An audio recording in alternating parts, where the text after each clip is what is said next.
Deep in the remote wilderness of North Dakota, where civilization ends and nature reclaims everything, hunters sometimes speak in hushed tones about strange sounds echoing through the canyons at night. Not the howl of wolves or the cry of coyotes, but something else entirely. Something almost human, yet utterly wild. For years, these sounds remained a mystery, dismissed as folklore by most. But what those hunters had been hearing was the voice of a young woman who had lived among wolves for over a decade, surviving in conditions that would kill most people within days. Her story challenges everything we think we know about human survival, the power of the wild, and what happens when civilization abandons its most vulnerable. This is not a fairy tale. This is not fiction. This is the true story of Sarah Blackfeather, a woman who spent 15 years of her life living like an animal, raised by a pack of wolves in the unforgiving Dakota wilderness, until one day, a lone Dakota tribal member discovered her and changed both their lives forever. What you're about to read will make you question the very nature of humanity itself. The winter of 1998 was one of the harshest North Dakota had seen in decades. Snow fell in sheets across the barren landscape, turning highways into death traps and forcing even the most experienced outdoorsmen to stay indoors. It was during this brutal season that 5-year-old Sarah Blackfeather's life changed forever, though she wouldn't understand the full weight of that change for many years to come. Sarah had been living with her Aunt Martha in a rundown trailer on the outskirts of Bismarck. Her parents had died in a car accident 2 years earlier, leaving her in the care of a woman who saw the child as nothing more than a burden. Martha Clearwater was a bitter woman in her 50s, struggling with alcoholism and deep resentment about having to care for her dead brother's daughter. The government checks that came for Sarah's care were quickly spent on alcohol and gambling at the nearby casino. The trailer was a place of fear for young Sarah. The walls were thin, offering little protection from the freezing Dakota winds, and even less protection from Martha's increasingly violent outbursts. When Martha drank, which was most nights, she would scream at Sarah for the smallest infractions. A spilled cup of water became a reason for hours of verbal abuse. A forgotten toy left on the floor meant no dinner that night. Sarah learned to make herself invisible. She would hide in the small closet in her bedroom, curled up among the few clothes she owned, listening to Martha stumble around the trailer, cursing her existence. The child's world had shrunk to the size of that dark closet, where she felt safest from the storms both inside and outside the trailer. On the night that would change everything, Martha had lost badly at the casino. She'd gambled away not just Sarah's monthly support check, but also the money meant for groceries and heating oil. When she returned to the trailer, drunk and furious, she found Sarah playing quietly with a small doll made from scraps of fabric, one of the few possessions the child had managed to keep hidden from Martha's periodic rages. The sight of Sarah playing, seemingly content despite their desperate circumstances, sent Martha into a fury that was different from her usual outbursts. This wasn't just anger. It was something darker, something that had been building for months. She grabbed Sarah by the arm, her grip tight enough to leave bruises, and dragged the child toward the door. "I can't do this anymore," Martha slurred, her breath heavy with alcohol and desperation. "I never wanted you. I never asked for this. Your parents should have thought about what would happen to you before they went and got themselves killed." Sarah didn't understand the words, but she understood the tone. She'd heard it before, but tonight felt different. Tonight felt final. Martha threw Sarah's threadbare coat at her and pushed her toward the door. The cold hit Sarah like a physical blow as Martha opened the trailer door. The temperature outside was well below zero, and the wind cut through the child's thin clothing as if it weren't there at all. Snow was falling heavily, already several inches deep and showing no signs of stopping. Martha loaded Sarah into her old pickup truck, the engine coughing and sputtering in the cold. Sarah sat quietly in the passenger seat, her small hands pressed between her knees for warmth, watching the world outside grow darker and more desolate as Martha drove away from anything resembling civilization. They drove for what felt like hours to Sarah, though it was probably only 30 or 40 minutes. Martha said nothing during the drive, her knuckles white as she gripped the steering wheel, her jaw set in determination. The headlights cut through the swirling snow, illuminating a landscape that seemed utterly devoid of life. Finally, Martha pulled the truck to a stop beside what appeared to be nothing more than a dirt path leading into thick woods. In the distance, barely visible through the snow and darkness, Sarah could make out the darker shapes of hills and rock formations. This was the edge of the Badlands, a place where people didn't go, especially not in winter. Martha got out of the truck and walked around to Sarah's side. When she opened the door, the wind immediately filled the cab with snow and bitter cold. Sarah looked up at her aunt with wide, confused eyes. Even at 5 years old, she sensed that something terrible was about to happen. "Get out," Martha said, her voice barely audible over the wind. Sarah didn't move. She couldn't understand why they had stopped in this empty place, why Martha looked so strange and desperate. Martha reached in and pulled Sarah from the truck, setting her down in the snow that immediately came up to the child's knees. "I'm sorry," Martha said, but her words were carried away by the wind. Sarah couldn't hear them anyway over the howling storm. "I can't. I just can't." Martha got back in the truck without another word. Sarah stood in the snow, watching in confusion as her aunt started the engine. Only when she saw the red taillights beginning to move away from her did the reality of the situation begin to penetrate her young mind. "Aunt Martha," Sarah called out, her small voice lost in the wind. "Aunt Martha, wait!" But the truck kept moving, its lights growing smaller and fainter until they disappeared entirely into the swirling snow. Sarah stood alone in the darkness, the wind cutting through her thin coat like knives. The snow continued to fall, already beginning to accumulate on her hair and shoulders. The cold was unlike anything Sarah had ever experienced. Within minutes, she couldn't feel her fingers or toes. Her face burned from the wind and snow, and her lungs ached with each breath of the frigid air. She called for Martha again and again, but there was no answer. No sound except the relentless wind. Instinct told her to move, to find shelter. But the landscape around her was alien and terrifying. Everything looked the same in the darkness, just endless white snow and the dark shapes of trees and rocks that seemed to shift and change in the wind. Sarah took a few tentative steps in the direction she thought the truck had gone, but the snow was too deep and her legs too short. She fell forward, her face hitting the snow, the cold shock of it making her gasp and cry. She struggled to her feet and tried a different direction, but it was hopeless. She was a 5-year-old child lost in one of the most unforgiving environments on Earth, with no survival skills and no understanding of what was happening to her. The cold was beginning to make her sleepy, a dangerous sign that her body was starting to shut down. It was then, as Sarah stood shivering and crying in the howling wind, that she heard something that made her blood freeze. It was a sound she'd never heard before, a long, mournful howl that seemed to come from everywhere and nowhere at once. Then another howl answered it, and another, until the night was filled with the wild music of wolves. Sarah's tears stopped flowing, not from relief but from a terror so complete that it paralyzed her. She knew about wolves from the stories Martha used to tell her when she was drunk, stories meant to frighten rather than entertain. Wolves were monsters in those stories, creatures that ate bad children who didn't listen to their elders. The howling grew closer, and Sarah could hear other sounds now, the soft thud of paws in snow, the rustle of movement through the underbrush. She turned in circles, trying to see into the darkness. But the snow limited her vision to just a few feet in any direction. Then she saw them, yellow eyes reflecting what little light filtered through the storm clouds, moving through the trees like spirits. The wolves had found her, drawn perhaps by her scent or her cries. There were several of them, though Sarah couldn't tell exactly how many, in the darkness and swirling snow. The largest of the wolves, a massive grey male that seemed to materialize from the storm itself, approached slowly. Sarah had never seen a wild wolf before, and the size of the creature shocked her. It was enormous, larger than any dog she'd ever encountered, with powerful shoulders and a head that seemed designed for crushing bones. Sarah wanted to run, but her legs wouldn't obey her. She was frozen not just with cold, but with a fear so primal that it reached back to humanity's earliest memories. These were the creatures that had hunted her ancestors, the monsters from every fairy tale she'd ever heard. The large wolf stopped just a few feet away from her, tilting its head as it studied this small, strange creature that had appeared in its territory.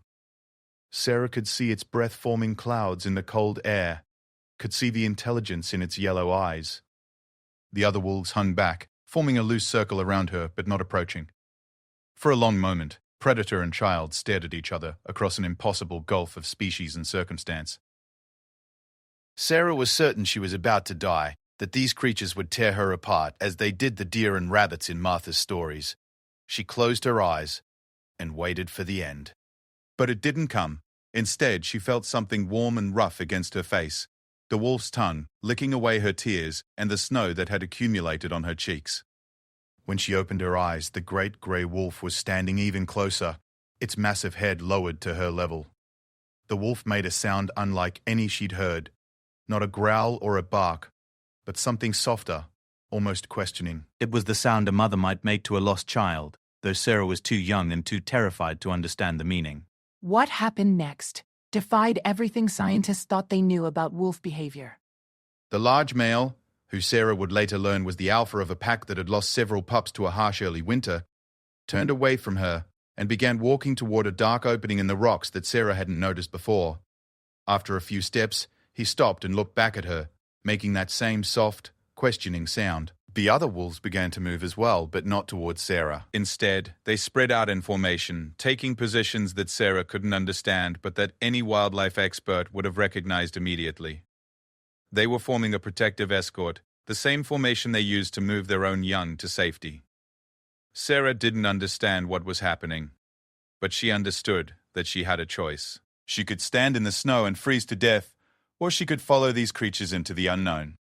At 5 years old, she made the decision that would define the rest of her life. She took a tentative step toward the grey wolf, then another.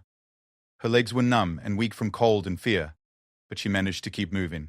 The wolf waited patiently as she struggled through the deep snow, occasionally looking back to ensure she was following. The dark opening in the rocks turned out to be the mouth of a cave, though Sarah couldn't see how deep it went into the hillside. The wind that had been cutting through her like knives suddenly stopped as they moved inside, and the relative warmth felt like a blessing.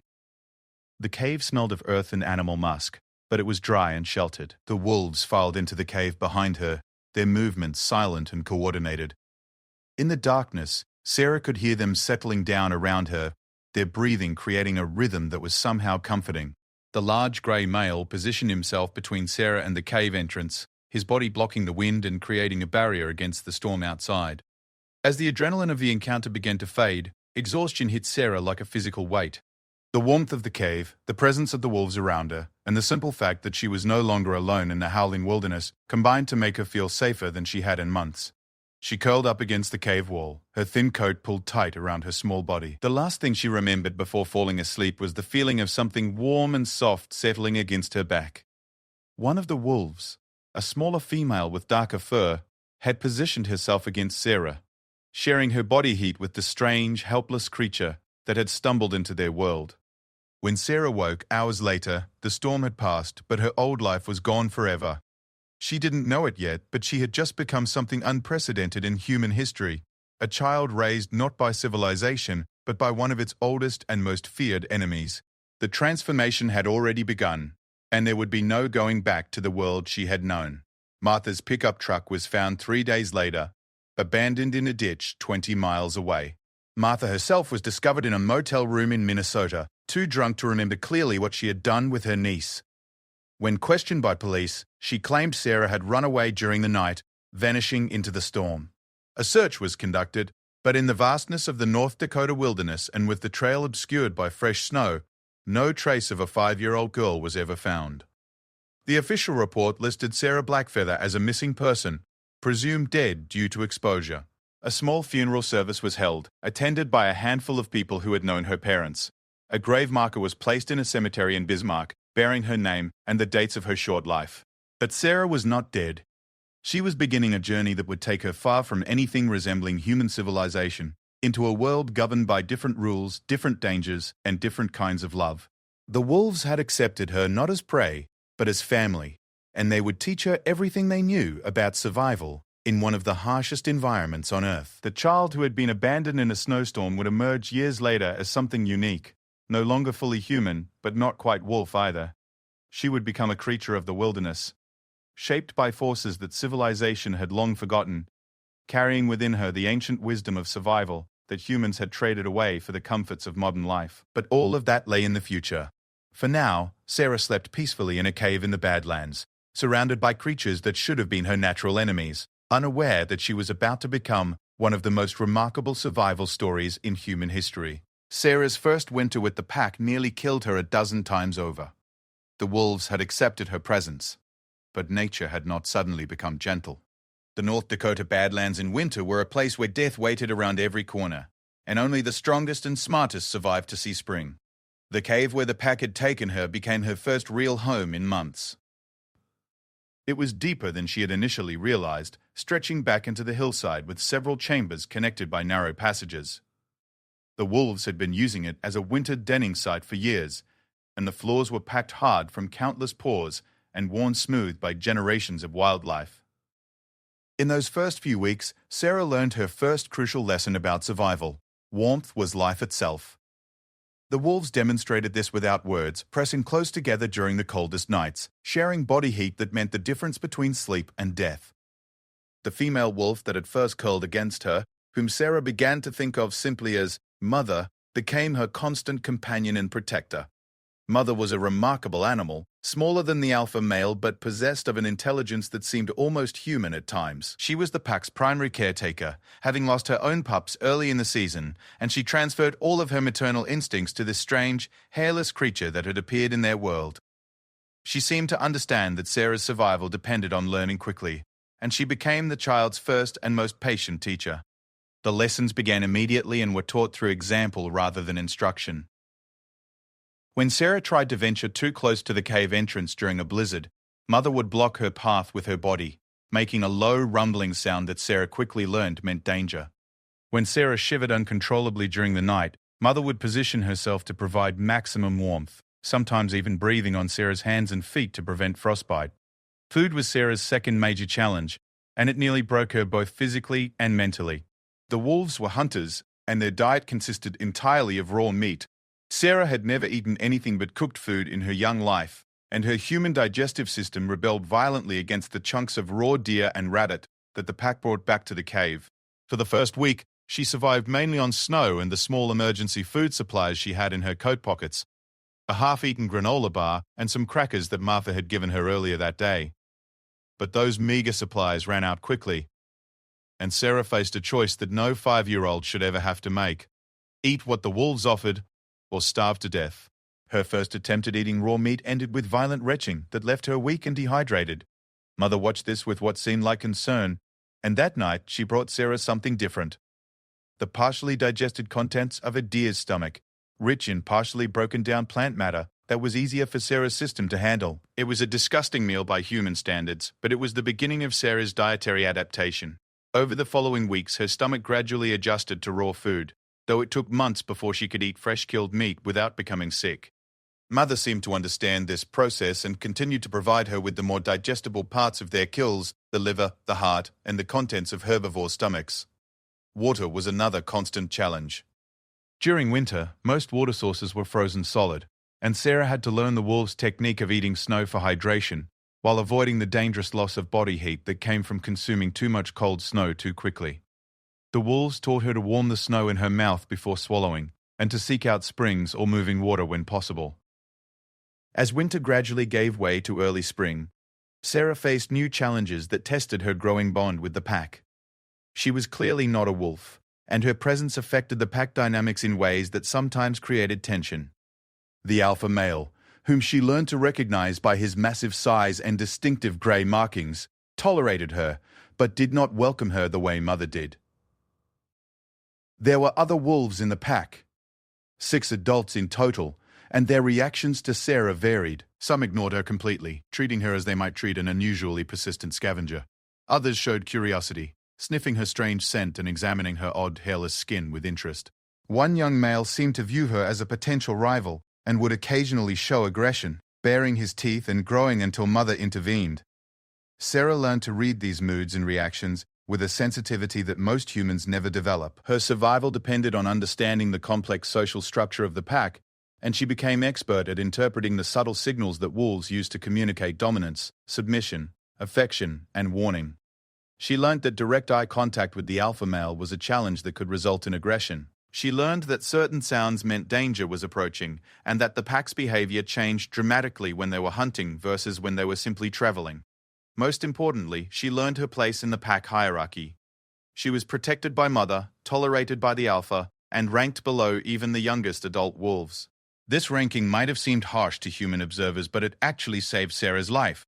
Wolf packs are not democracies. They are survival organizations with clear rules and expectations. By accepting her low rank, Sarah avoided conflicts that could have resulted in her exile or death. She learned to wait for her turn to eat, to defer to adult wolves in all situations, and to contribute to the pack's survival in whatever small ways she could. As spring arrived and the snow began to melt, Sarah's education expanded beyond basic survival. The pack began to move more frequently, following game trails and seasonal migration patterns that had been established over thousands of years. Sarah had to learn to travel with them, which meant walking for hours over rough terrain on legs that were much shorter and less powerful than those of her packmates. The wolves showed remarkable patience with her limitations. When she fell behind, they would wait for her to catch up. When she stumbled over rocks or deadfall, Mother would position herself to prevent serious injury. When her bare feet became cut and bleeding from the rough ground, the pack would rest more frequently than they normally would, allowing her time to heal. But they also expected her to adapt and improve. Sarah's feet gradually developed thick calluses that protected them from rocks and thorns. Her legs grew stronger from constant walking over uneven terrain. Her stamina increased as her body adapted to the physical demands of life in the wilderness. Most remarkably, her senses began to sharpen in ways that seemed almost supernatural. Sarah started to notice things that she had never been aware of before. The subtle changes in air pressure that indicated weather changes, the distant sounds that meant other animals were moving through their territory, the complex odors that told stories about who had passed through an area and when. Her eyesight, already good, became exceptionally acute, able to pick out movement or unusual shapes at great distances. These enhanced senses were crucial for survival, but they also began to change how Sarah understood the world around her. She started to think less in the human concepts of time and distance, and more in the wolf concepts of territory and resource availability. She learned to evaluate locations not for their scenic beauty or convenience, but for their strategic value: cover from predators, access to water, proximity to game trails. The pack's hunting activities presented Sarah with her most complex challenges. She could not participate directly in bringing down large prey. She lacked the speed, strength, and natural weapons of her packmates. But she learned to contribute in other ways, serving as an extra set of eyes and ears during hunts, helping to track wounded animals, and assisting with the complex social coordination that successful pack hunting required. She discovered that she had an unusual advantage in certain situations. Her smaller size allowed her to move through dense undergrowth where the wolves could not easily follow. Her hands, unlike paws, could manipulate objects and reach into small spaces. Her different perspective on the environment sometimes allowed her to spot opportunities or dangers that the wolves missed. During one memorable hunt, Sarah proved her value to the pack in a way that secured her place among them permanently. The pack had been tracking a large deer for several hours, but the animal had taken refuge in a dense thicket of thorns and deadfall where the wolves could not follow. The deer was wounded and could not run, but it was effectively trapped in a natural fortress that protected it from the pack's attack. Sarah, moving carefully through spaces too small for the wolves, managed to work her way around behind the deer and drive it back out into the open where the pack could complete their kill. It was not a dramatic feat by human standards, but for the wolves it demonstrated that this strange pack member could contribute to their survival in meaningful ways. From that day forward, Sarah's status in the pack began to change. She was still ranked lowest in the hierarchy, but she was no longer seen as simply a burden to be tolerated. She had proven that she could help provide for the pack's survival, and that made her truly one of them, in ways that simple acceptance never could have achieved. As summer arrived, Sarah faced a new challenge: the pack's mating season and the anticipation of new pups. This created tensions and changes in behavior that she had to navigate carefully. The alpha male became more aggressive and territorial. Some of the other wolves paired off and became protective of their mates. The social dynamics that Sarah had spent months learning suddenly shifted in ways that she struggled to understand. Mother did not mate that season, perhaps due to her continued focus on caring for Sarah, or perhaps due to the loss of her previous litter. This meant that Sarah remained under her protection, but it also meant that they were both somewhat isolated from the new social arrangements within the pack. The birth of new pups in late spring created another complicated situation for Sarah. The den where the pups were born became off-limits to most pack members, including Sarah. This was her first real experience with exclusion from pack activities, and it was emotionally difficult for her to endure. She had come to think of the wolves as her family, and being shut out of this important event felt like rejection. But Mother helped Sarah understand that this exclusion was temporary and necessary.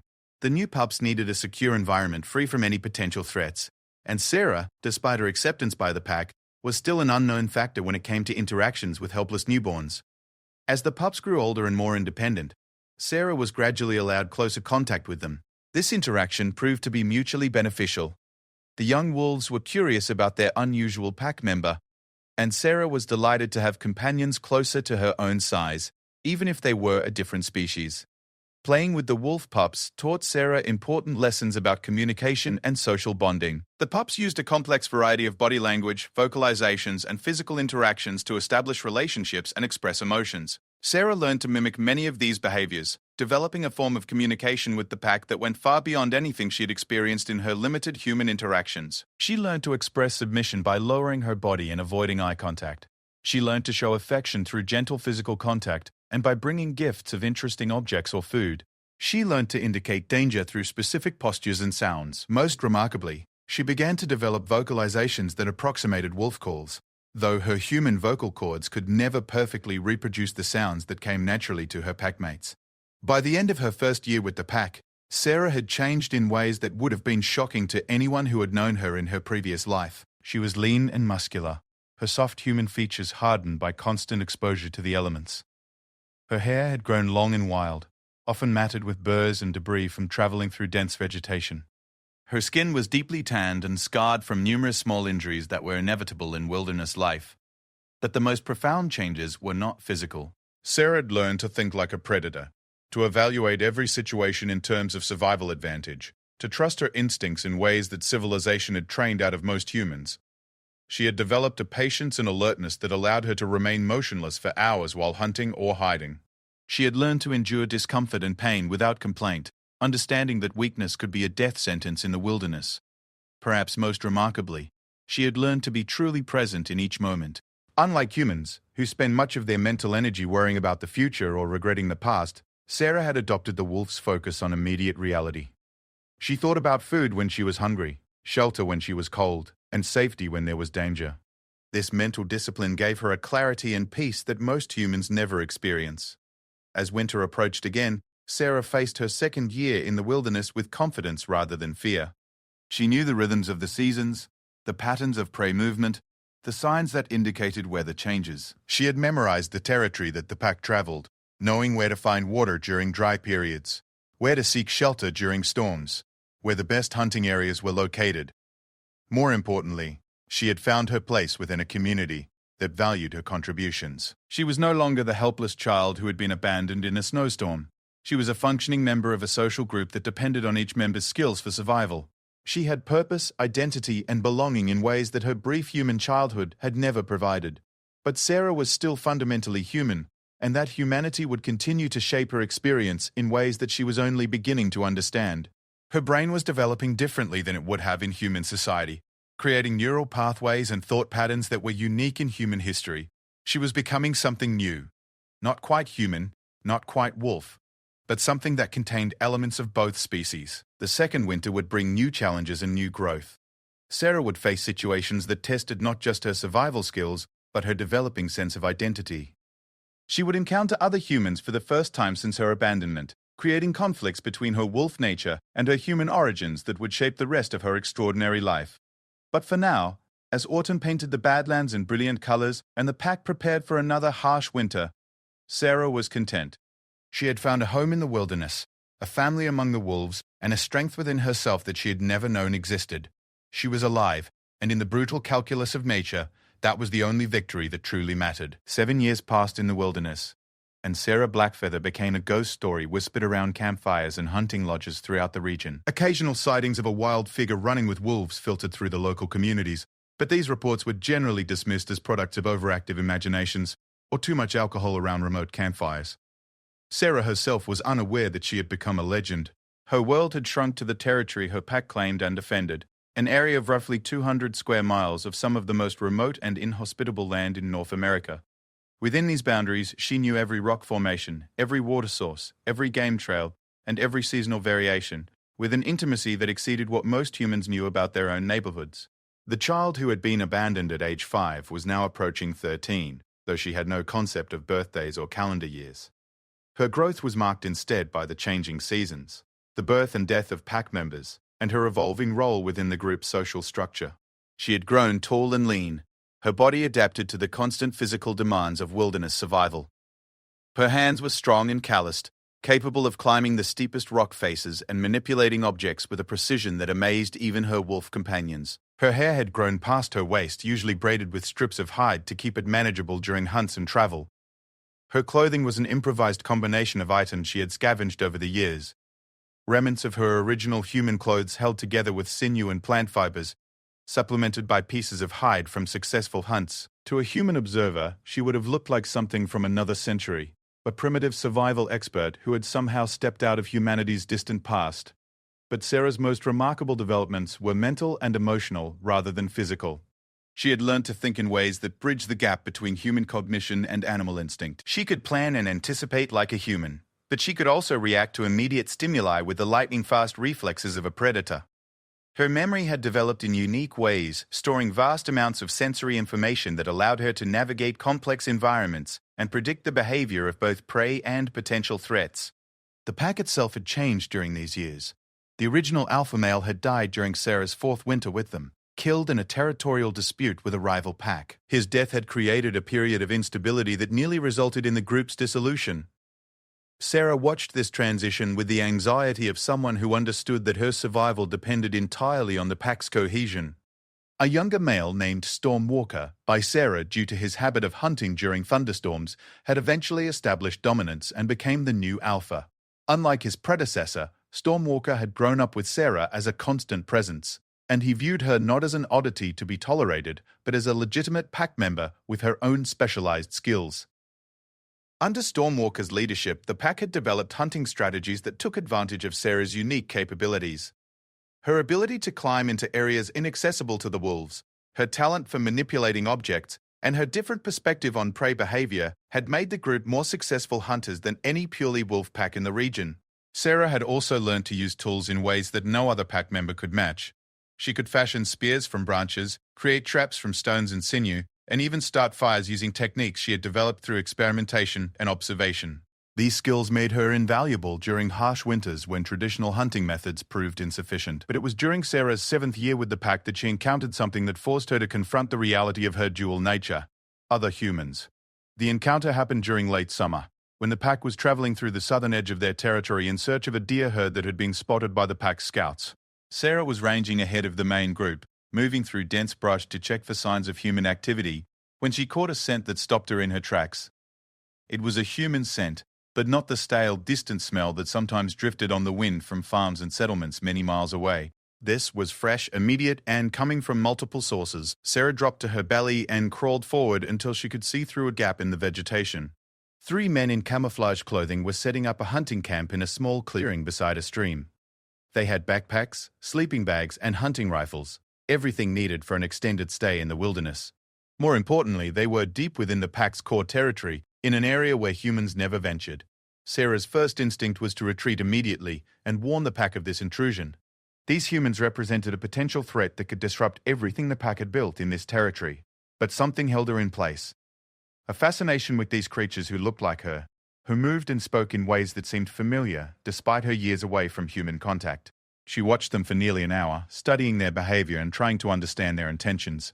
They were clearly experienced outdoorsmen, moving with confidence and setting up their camp with practiced efficiency, but they were also loud and careless in ways that no wild animal would ever be, creating sounds and smells that could be detected from great distances. One of the men, the oldest of the group, moved differently than the others. He was quieter, more observant, and Sarah noticed that he occasionally paused in his work to scan the surrounding forest with eyes that seemed to miss nothing. When his gaze passed over her hiding spot, Sarah felt a chill of recognition. This man hunted like she did, with patience and intelligence rather than just equipment and persistence. As evening approached, the men built a fire and began preparing food. The smell of cooking meat and the sight of controlled flame fascinated Sarah in ways she couldn't fully understand. She had not seen fire used for anything other than emergency warmth in 7 years, and the complex emotions the sight triggered were both confusing and powerful. It was then that she made a mistake that nearly cost her everything. In her fascination with the human activity below, she had failed to notice that one of the men had left the campfire and was moving through the forest in her direction. By the time she realized her danger, he was less than 20 feet away and approaching her hiding spot with the careful steps of an experienced tracker. Sarah had 2 choices: retreat immediately and hope he didn't spot her movement, or remain perfectly still and hope her hiding place was adequate. She chose to freeze, pressing herself against the earth with the stillness she had learned from years of hunting with wolves. The man moved past her position, but something had alerted him to her presence. He stopped just beyond her hiding place and spoke in a voice barely above a whisper. "I know someone's there. I'm not going to hurt you, but you need to come out where I can see you." Sarah's heart hammered against her ribs. This was the first human voice she had heard in 7 years, and the words seemed to carry meanings beyond their simple content. Part of her wanted to respond, to reveal herself and reconnect with her own species. But her survival instincts, honed by years in the wilderness, screamed that discovery meant death. She remained motionless, controlling even her breathing, as the man stood listening to the forest around them. After what seemed like hours, but was probably only minutes, he returned to the campfire. But Sarah noticed that he kept glancing in her direction throughout the evening. That night, Sarah faced one of the most difficult decisions of her life. The pack was camped several miles away, waiting for her to return with information about the Southern Territory. She could rejoin them and help plan a strategy for avoiding these human intruders until they moved on. Or she could remain and continue observing these creatures who represented a past she could barely remember. She chose to stay, but her decision came with a price. For the first time since joining the pack, she spent a night alone in the wilderness, without the warmth and protection that had become essential to her sense of security. The sounds of the human camp below were both comforting and disturbing, reminding her of something she had lost but could no longer clearly define. The next morning, Sarah watched as the men broke camp and began moving deeper into wolf territory. Their path would take them directly through areas where the pack regularly hunted, creating an inevitable confrontation that could end in disaster for both species. It was then that Sarah made a decision that surprised even her. Instead of simply reporting the human presence to the pack, she chose to intervene directly. Using skills she had developed over years of manipulating the environment to aid in hunts, she began systematically disrupting the men's progress through the forest. She moved ahead of them, creating false trails that led away from pack territory. She arranged deadfall to block certain paths and removed markers from others. She even went so far as to mask the scent trails that might lead the hunters toward wolf denning areas. It was exhausting, dangerous work that required her to stay ahead of experienced trackers while leaving no sign of her own presence. But her efforts were successful. Over the course of 3 days, she managed to guide the hunting party away from the heart of pack territory and toward the edges of their range, where they could exit without ever encountering the wolves. On the final day, she watched from a distant ridge as the men packed up their gear and headed back towards civilization. The oldest hunter, the one who had nearly discovered her that first night, paused before leaving the area. He looked back toward the forest, with an expression that Sarah couldn't read but somehow understood. He knew something unusual had happened during their trip, something that had guided them away from whatever they had come looking for. As the humans disappeared into the distance, Sarah felt a complex mixture of emotions that she lacked the vocabulary to express. She had protected her pack and maintained the secret of their existence, but she had also missed an opportunity to reconnect with her own species. The encounter had awakened memories and desires that she had suppressed for years, creating an internal conflict that would shape the rest of her time in the wilderness. When Sarah finally rejoined the pack, she faced questions about her prolonged absence. Wolf communication, while sophisticated, lacked the complexity needed to explain her actions during those 3 days. She could convey that humans had been in the territory and that they were now gone, but she could not explain her role in their departure or the emotional impact the encounter had on her. Stormwalker accepted her report and moved the pack to a different area as a precautionary measure, but Sarah sensed that her behavior had raised questions about her loyalty and reliability. For the first time since proving herself during that early hunt, her position within the pack felt uncertain. Over the following months, Sarah struggled with the psychological aftermath of her encounter with the hunters. She found herself remembering fragments of human language that she had thought were completely forgotten. She began to dream of cooked food, warm buildings, and other comforts from her earliest childhood. Most disturbingly, she began to question the choices that had shaped her life for the past 7 years. These internal conflicts affected her relationship with the pack in subtle but important ways. She became less focused during hunts, more prone to taking risks that endangered herself and others. Her usually sharp senses seemed dulled by constant internal distraction. The other pack members began to treat her with a wariness that hurt more than any physical injury. The situation came to a crisis during Sarah's 8th winter with the pack. A particularly harsh cold snap had made hunting extremely difficult, and the pack was facing potential starvation. During a crucial hunt for a wounded elk that represented their best chance for survival, Sarah's distraction caused her to miss a critical signal from Stormwalker. Her mistake allowed the elk to escape into terrain where the pack could not follow, costing them a kill that might have sustained them for a week. The failure was not entirely her fault. Elk were notoriously difficult prey even under the best circumstances, but Sarah's error had contributed to a potentially fatal outcome for the entire pack. That night, Stormwalker approached Sarah while she sat apart from the group, staring into the darkness beyond their shelter. Without words, he communicated something that Sarah understood with crystal clarity. She needed to choose between her past and her present, between the human memories that were distracting her and the wolf reality that was keeping her alive. The message was not delivered as an ultimatum or a threat, but as the concerned guidance of an alpha to a pack member who was putting herself and others at risk.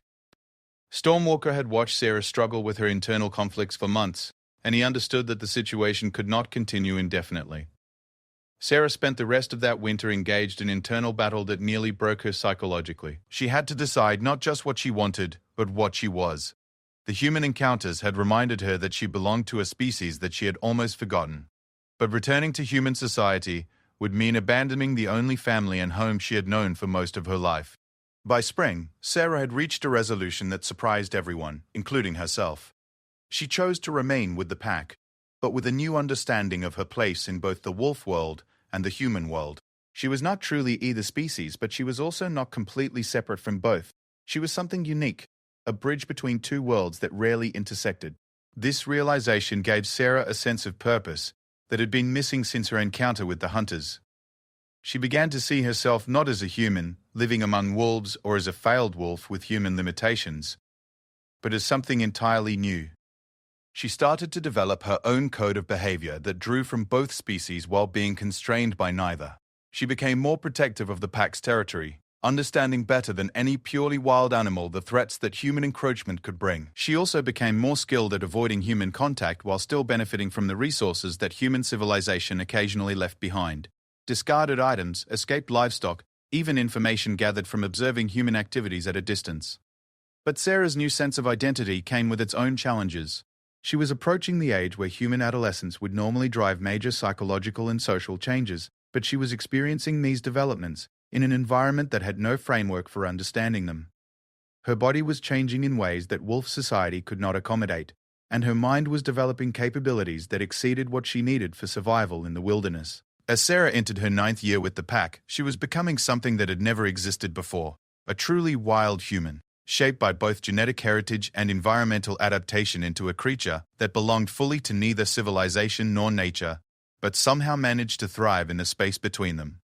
The stage was set for the encounter that would change everything, not just for Sarah, but for the person who would discover her and help her navigate the complex process of returning to human society while maintaining the essential parts of her wild identity.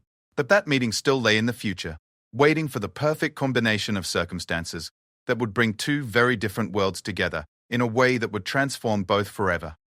Joseph Crowfeather had been tracking the wounded deer for 2 days when he first caught sight of something that made him question his own sanity. Through the early morning mist rising from a creek bed, he glimpsed a figure moving with impossible grace through terrain that would challenge even the most experienced wilderness guide. The figure was human in shape, but moved with the fluid coordination of a wild animal, appearing and disappearing among the rocks and sparse vegetation like a spirit made flesh. Joseph was a member of the Standing Rock Sioux tribe, a man in his early 30s who had spent most of his adult life working as a wilderness guide and search and rescue specialist. He had grown up hearing the old stories about people who lived between the human and animal worlds, but he had always considered them folklore rather than literal truth. Now, crouched behind a fallen log, with his rifle forgotten beside him, he watched something that challenged every rational explanation he could construct. The figure moved closer, and Joseph could see that it was a young woman, though her age was difficult to determine from a distance. She was tall and lean, with long dark hair that seemed to move independently of the morning breeze. Her clothing was an odd assemblage of hide and fabric that looked like it had been cobbled together from various sources over many years. But it was her movement that truly marked her as something extraordinary. She flowed across the rough terrain without seeming to think about where to place her feet, as if the landscape itself was guiding her steps. Joseph had been hunting since childhood, and he recognized predatory behavior when he saw it. This woman was hunting something, moving with the patient focus that he had learned to associate with successful tracking. But she was hunting in a way that no human should have been able to manage, reading signs and following trails that were invisible to normal eyes. It was then that he saw the wolves. They emerged from the morning shadows like extensions of the landscape itself. 5 adult animals moving in perfect coordination with the strange woman who seemed to be leading them. Joseph had encountered wolves before in his work as a guide, but he had never seen them behave like this. They moved with the disciplined coordination of a military unit, each animal positioned to maximize the group's hunting efficiency while maintaining constant communication through subtle signals and gestures. The woman at the center of this pack was clearly not their prey.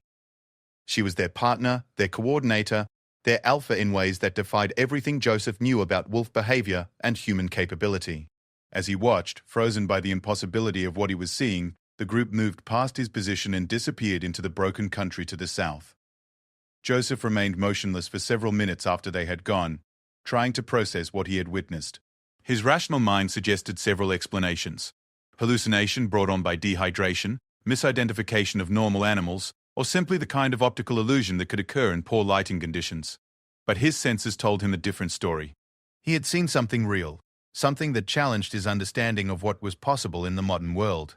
As a member of a tribe that had maintained its connection to traditional knowledge despite centuries of pressure to assimilate, Joseph was more open to extraordinary possibilities than most people. The old stories spoke of individuals who could communicate with animals, who could move between the human and natural worlds with equal ease. But those were stories from a different time, when the boundary between civilization and wilderness was less clearly defined. Joseph made a decision that would change not just his own life, but the life of the wild woman he had glimpsed. Instead of returning to his truck and reporting what he had seen to the authorities, he chose to follow the trail left by the pack. His original hunting trip became a tracking expedition, driven by curiosity and a growing sense that he had encountered something of profound significance. Following the pack proved to be one of the most challenging tracking jobs of Joseph's career. The group moved with extraordinary awareness of their surroundings, taking routes that minimized their visibility and obscured their trail. Several times, Joseph lost the track completely and had to backtrack for miles to pick it up again, but his persistence was rewarded with occasional glimpses of the pack as they moved through their territory with purposes he could not understand. Over the course of a week, Joseph began to piece together a picture of how the pack lived and moved through the landscape. They had a complex understanding of seasonal patterns, water sources, and game movements that exceeded anything he had seen in purely wild animals. They avoided human areas with sophisticated planning that suggested they understood not just the immediate presence of people, but the broader patterns of human activity throughout the region. Most remarkably, they seemed to be thriving in an environment that supported very few large predators. The Badlands were not prime wolf habitat, and Joseph knew that the official wildlife surveys had declared wolves extinct in this area decades earlier. Yet this pack was not just surviving, but apparently flourishing, with all members appearing healthy and well-fed. Joseph's tracking eventually led him to a discovery that explained much of what he had observed. Hidden in a canyon that was not marked on any map he had ever seen, the pack had established what could only be described as a permanent settlement. It was not a simple denning site, but a complex of caves and shelters that showed evidence of sophisticated planning and construction. The main cave had been expanded and modified with stone walls and drainage channels that kept the interior dry even during heavy rains. Smaller caves served as food storage areas, with caches of preserved meat that indicated planning for seasonal shortages. There were even areas that seemed designed for specific activities, a workshop where tools and weapons were manufactured, a bathing pool created by damming a small spring, and sleeping areas arranged to maximize warmth and security. But it was the art that truly shocked Joseph. The cave walls were decorated with paintings and carvings that depicted the pack's activities, the changing seasons, and the animals they hunted. The artwork was primitive by modern standards, but it showed a sophistication and creativity that no wolf could have produced. Someone in this pack was creating visual representations of their world, preserving memories and experiences in ways that suggested human-level cognition. Joseph spent 3 days observing the settlement from a concealed position, waiting for the pack to return so he could confirm what he suspected. When they finally appeared, moving through the canyon in the late afternoon light, his theories were confirmed in the most dramatic way possible. The young woman he had first glimpsed was clearly the central figure in the pack's social structure. The wolves deferred to her in ways that indicated she held authority that went beyond simple pack hierarchy. She moved among them with the easy familiarity of long association, touching and being touched in ways that spoke of deep emotional bonds. But she also exhibited behaviors that were unmistakably human. using tools, manipulating objects, and engaging in activities that no wolf could comprehend. As Joseph watched, the woman began preparing what appeared to be a meal, using techniques that combined human ingenuity with adaptations to wolf dietary preferences. She used fire to cook some items while leaving others raw. She arranged the food in ways that accommodated the feeding hierarchy of the pack, while ensuring that everyone received adequate nutrition. Most remarkably, she seemed to be narrating the process through a complex series of vocalizations that the wolves responded to with understanding and cooperation. It was during this meal preparation that Joseph made his second critical decision. Instead of simply observing and documenting what he had discovered, he chose to make contact. His motivations were complex, partly simple human curiosity, partly concern for the woman's welfare, and partly a growing sense that this situation required some form of intervention. Joseph's approach to making contact drew on both his wilderness skills and his cultural background. He understood that direct confrontation could be dangerous for everyone involved, and he suspected that the woman had probably lost most of her ability to communicate in human language. Instead, he began a careful campaign of indirect contact designed to establish his presence without creating a sense of threat.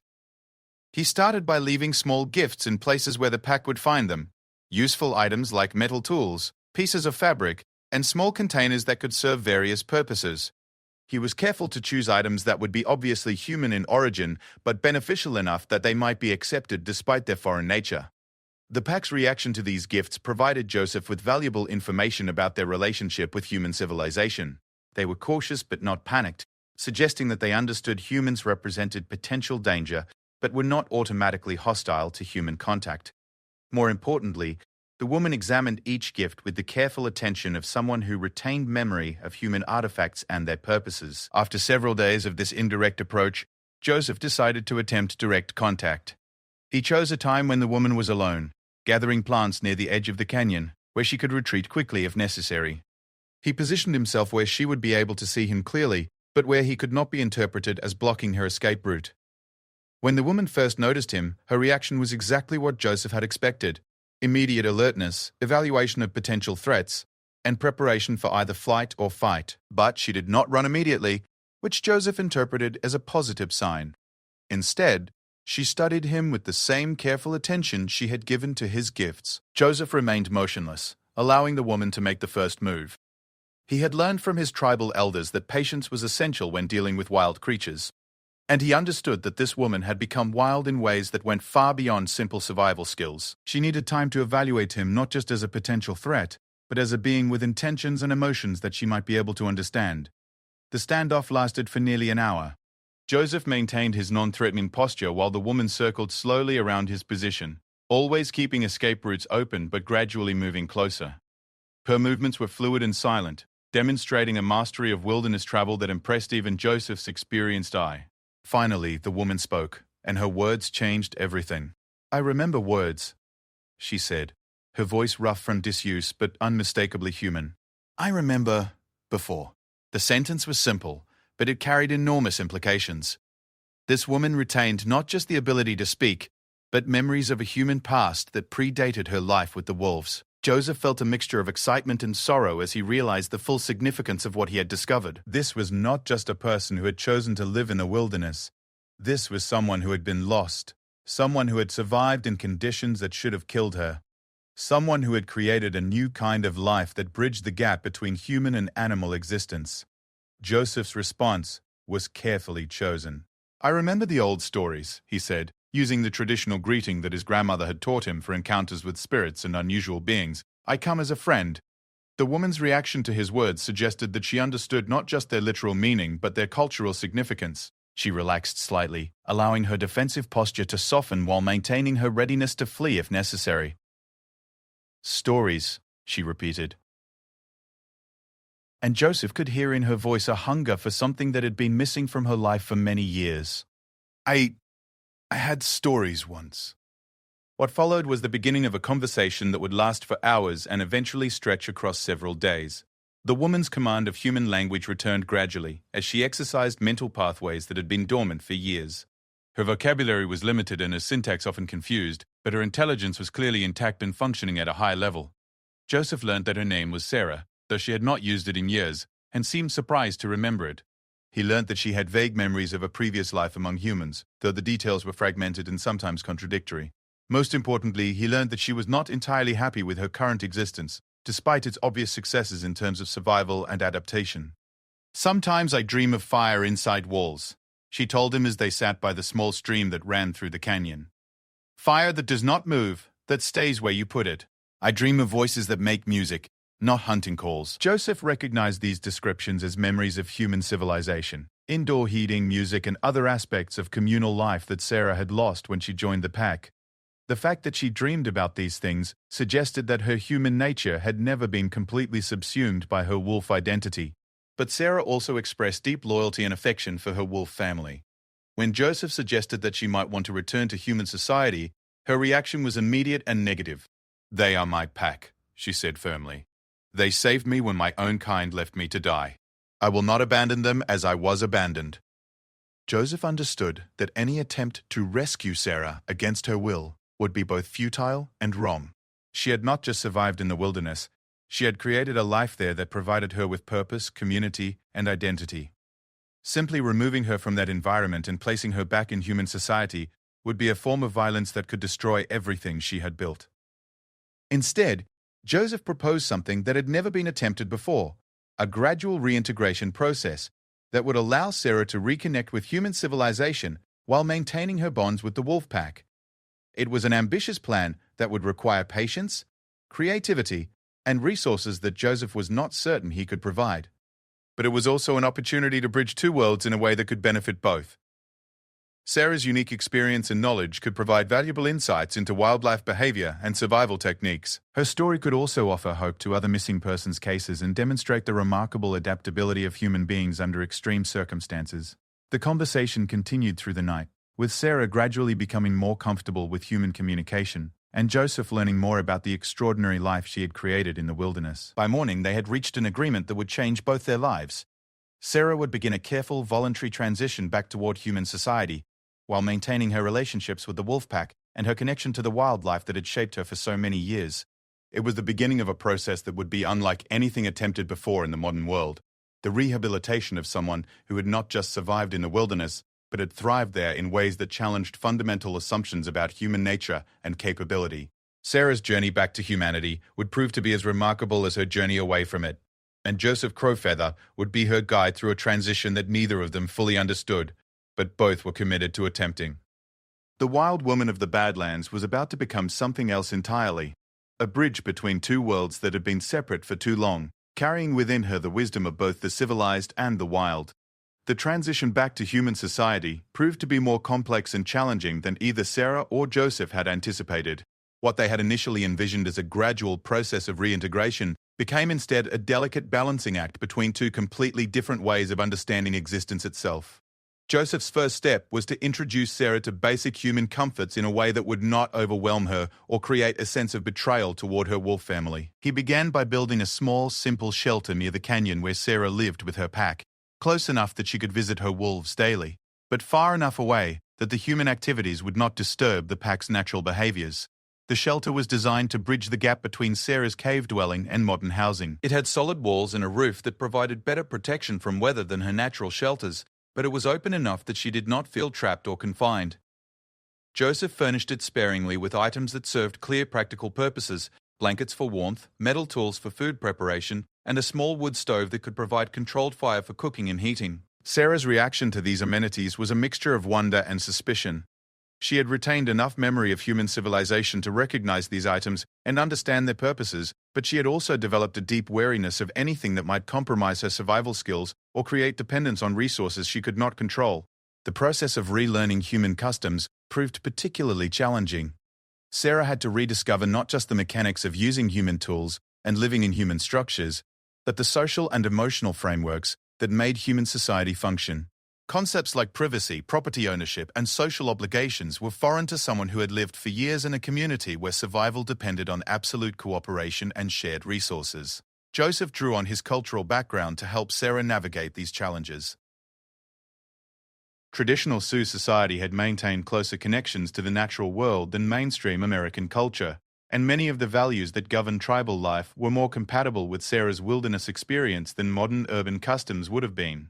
He taught her about the concept of reciprocity, the idea that gifts and favors created obligations and relationships that extended beyond immediate transactions. He helped her understand the importance of respect for elders and community leaders, concepts that translated well from her experience with wolf pack hierarchy. Most importantly, he helped her see that returning to human society did not have to mean abandoning everything she had learned during her years in the wilderness. But Sarah's reintegration was complicated by changes in her brain and nervous system that had resulted from her unique upbringing. Her senses had developed far beyond normal human ranges, making modern environments overwhelming and often painful.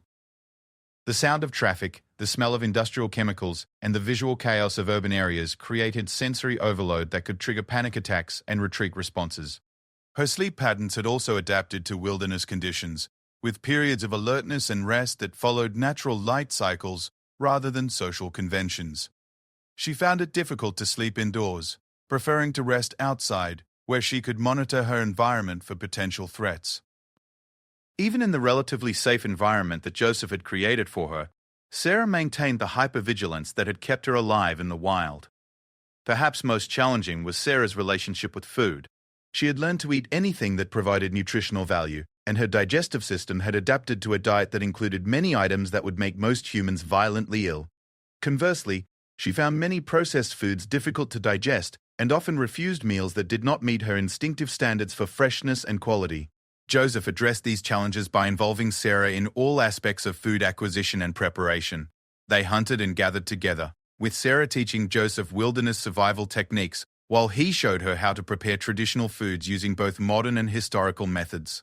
This collaborative approach helped Sarah maintain her connection to the skills that had kept her alive while gradually expanding her dietary options to include foods that would make social reintegration easier. The emotional aspects of Sarah's transition proved even more complex than the practical challenges. She struggled with intense feelings of guilt and loss as she spent more time in human company. The pack had been her family for more than a decade, and she interpreted her growing comfort with human society as a form of betrayal. Some nights she would disappear entirely, returning to live with the wolves for days or weeks before coming back to continue her transition work with Joseph. These periods of retreat were not setbacks, but essential parts of Sarah's healing process. She needed to maintain her bonds with the pack while gradually building new relationships with human society. Joseph learned to respect these rhythms, understanding that forcing the process would likely result in Sarah disappearing permanently back into the wilderness. During one of these retreat periods, Sarah faced a crisis that tested everything she had learned about living between two worlds. The pack had been discovered by park rangers who were investigating reports of unusual wildlife activity in the area. The rangers were not hostile, but they represented the possibility of scientific study, relocation, or other forms of intervention that could disrupt the pack's established territory and social structure. Sarah found herself in the unique position of being able to communicate with both the rangers and the wolves, serving as a translator between two species that typically existed in opposition to each other. Her human language skills, though still limited, were sufficient to explain the pack's situation to the rangers. Her understanding of wolf behavior allowed her to keep the pack calm during what could have been a dangerous confrontation. The negotiations that followed became a turning point in Sarah's relationship with both communities. She helped the rangers understand that this pack was not a threat to human activities and actually served an important ecological function in controlling deer and rodent populations. She also helped the pack understand that cooperation with human authorities was preferable to conflict, and that their territory could be protected if they maintained low visibility and avoided problem behaviors. The agreement that emerged from these discussions established the pack's territory as an informal wildlife preserve, with Sarah serving as an unofficial liaison between the wolves and the human agencies responsible for land management. It was a role that no one had ever filled before, and it gave Sarah a sense of purpose that helped resolve her internal conflicts about living between two worlds. As Sarah's language skills improved and her comfort with human society increased, Joseph began introducing her to other people who could help with her continued transition. He started with members of his own tribe who had experience with traditional healing and social work, people who understood the importance of respecting Sarah's unique background while helping her navigate modern challenges. Dr. Elena Martinez, a psychologist who specialized in trauma recovery and worked frequently with the tribal health services, became one of Sarah's most important allies during this period. Dr. Martinez had experience working with people who had survived extreme isolation and other unusual circumstances, and she understood that conventional therapeutic approaches would not be effective with someone like Sarah. Instead of trying to fix Sarah or help her forget her wilderness experience, Dr. Martinez worked to help her integrate all aspects of her identity into a coherent sense of self. She helped Sarah understand that her years with the wolves had not damaged her, but had given her unique strengths and perspectives that could be valuable in human society. The therapeutic work revealed that Sarah's memories of her early childhood were more intact than anyone had initially realized. Through careful questioning and memory exercises, she began to recover details about her parents, her brief time in foster care, and the circumstances that had led to her abandonment. The recovery of these memories was painful, but necessary for Sarah's emotional healing. Sarah learned that her parents had died in a car accident, and that she had been placed with a relative who was not equipped to care for her. The revelation that her abandonment had not been the result of anything she had done wrong helped resolve feelings of worthlessness that had haunted her throughout her childhood. Understanding her history allowed her to begin processing the trauma of abandonment in ways that promoted healing rather than continued suffering. But the most remarkable aspect of Sarah's transition was her growing ability to serve as a bridge between human and natural communities. Her unique background gave her insights into wildlife behavior that proved invaluable to conservation efforts throughout the region. She could predict animal movements, identify early signs of disease or stress in wild populations, and suggest management strategies that took into account the complex social structures of animal communities. Sarah also became an advocate for a different approach to wilderness conservation, one that recognized the intelligence and agency of wild animals rather than treating them simply as resources to be managed. Her experience with the wolf pack had taught her that animals were capable of complex planning, emotional bonding, and collaborative problem-solving that exceeded what most humans understood about non-human intelligence. As word of Sarah's story spread through academic and conservation circles, she began receiving invitations to speak at conferences and workshops. Her presentations, delivered in the unique voice of someone who had lived as both human and animal, challenged audiences to reconsider their assumptions about the relationship between civilization and wilderness. Sarah's message was not that humans should abandon modern society and return to primitive conditions, but that modern society had lost important connections to the natural world that needed to be restored. She argued that true sustainability required understanding and cooperating with natural systems rather than simply trying to control them. Her advocacy work brought Sarah into contact with environmental organizations, Native American rights groups, and scientific research institutions that were interested in her unique perspective. These connections helped her develop a public identity that went beyond her survival story, establishing her as a voice for a more holistic approach to environmental and social issues. But perhaps the most important aspect of Sarah's new life was her continued relationship with the wolf pack. Even as she became more comfortable in human society, she maintained regular contact with her wolf family, visiting them several times each week and participating in their seasonal activities whenever possible. It helped Sarah maintain the emotional bonds that had sustained her during her years in the wilderness. It also provided her with continued opportunities to observe and document wolf behavior, contributing to scientific understanding of these remarkable animals. Most importantly, it demonstrated that the boundary between human and natural communities did not have to be absolute or impermeable. Sarah's story challenged conventional ideas about rehabilitation and social reintegration. Rather than trying to erase her wilderness experience and return her to normal human functioning, her transition had created something entirely new, a person who was fully functional in human society while maintaining deep connections to the natural world. 5 years after Joseph Crowfeather first encountered her in the Badlands, Sarah had become a unique figure in both conservation and human services. She worked as a consultant for wildlife management agencies, taught wilderness survival skills to search and rescue teams, and served as a cultural bridge between traditional Native American communities and modern environmental organizations. Her wolf pack continued to thrive in their protected territory, raising new generations of pups under Sarah's watchful protection. The relationship between Sarah and the pack had evolved over time, with the wolves accepting her divided loyalties while continuing to treat her as family during their time together. Sarah had also developed human relationships that provided emotional support and companionship. Her friendship with Joseph had deepened into a partnership that combined personal affection with shared professional interests. Martinez had become both a therapeutic ally and a personal friend who helped Sarah navigate the ongoing challenges of living between worlds. But perhaps most remarkably, Sarah had created a model for human-environment relationships that offered hope for addressing some of the most pressing challenges of the modern world. Her story demonstrated that humans could maintain technological civilization while also preserving deep connections to natural systems. It showed that the ancient skills of survival and cooperation that had enabled human evolution could still be relevant in contemporary society. Sarah's journey from abandoned child to wild survivor to bridge builder between worlds had taken nearly 2 decades to complete. But the woman who emerged from that journey was something unprecedented, a fully realized human being who carried within herself the wisdom of both civilization and wilderness, capable of speaking for both human and animal communities in ways that promoted understanding rather than conflict. Her story continued to evolve, with new challenges and opportunities arising as she worked to expand her role as an advocate for more integrated approaches to environmental and social issues.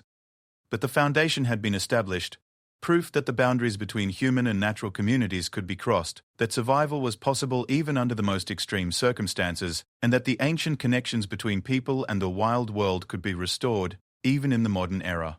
Sarah Blackfeather had become exactly what the world needed, a voice that could speak for both the civilized and the wild, a living demonstration that humans could be part of nature rather than separate from it, and a bridge between worlds that had been divided for far too long.